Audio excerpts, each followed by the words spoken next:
Ahoj, ahoj, zdravím vás dáček tohto nového videjka po dlhšej dobe a dnes som sa rozdal točiť videjko o spevákovi českého pôvodu, o Pavlovi Novákovi. Ďakujem vám za každý váš odber, like, komentár, ďakujem vám za vašu podporu, môžeme ísť na to. Pavel Novák sa narodil 10. marca v roku 1944 v Přerove na Morave.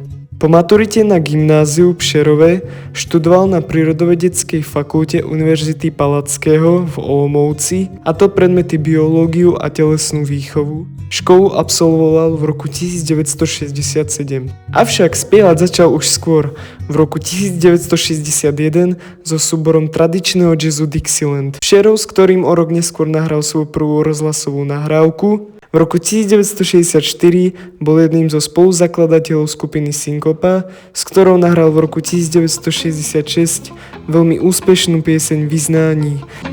Z tvých tváří slunce pálí, z tvých očí prší, hlas tvůj je píseň dálí, co hrá si z duší. Po príspeve začal pôsobiť aj ako hudobný skladateľ a textár a dostával ponuky k natáčaniu s Ostravským rozhlasovým orchestrom, ale i s tanečným orchestrom Československého rozhlasu. V roku 1967 založil Pavel Novák vlastnú skupinu Vox, s ktorou natáčil celý rad hitov, ako napríklad Asi, Chodím, Viktória, a pôsobil so skupinou 10 rokov. Neskôr si založil skupinu Proto, v ktorej sa obklopil mladými rockovými hudobníkmi a natočil s nimi úspešnú skladbu Morava. Obláňa drevěný závodí, za chvíli se z prvních doteků, když svítá,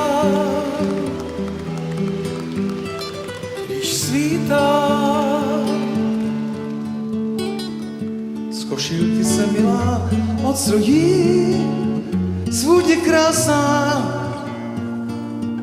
šeptá mi pojď, z mých dlaní snídej, nestydí se, nebrání, dívka má.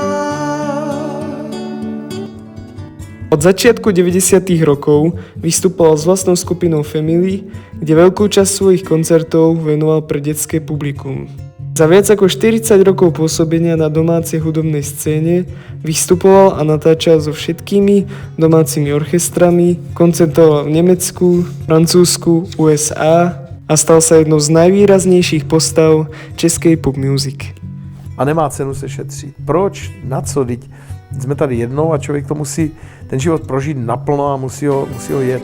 Šla městem bez tvých šátek za ní pláv a ve vlasech jí zahořela růže. Kdyby se šetřil, tak už by byl dávno pod drnem. Chvilku vedle ní jsem stál a v rozpačitém srdci oheň spál.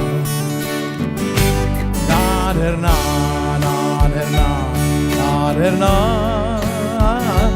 nádherná lásko, postůj chvílku díl.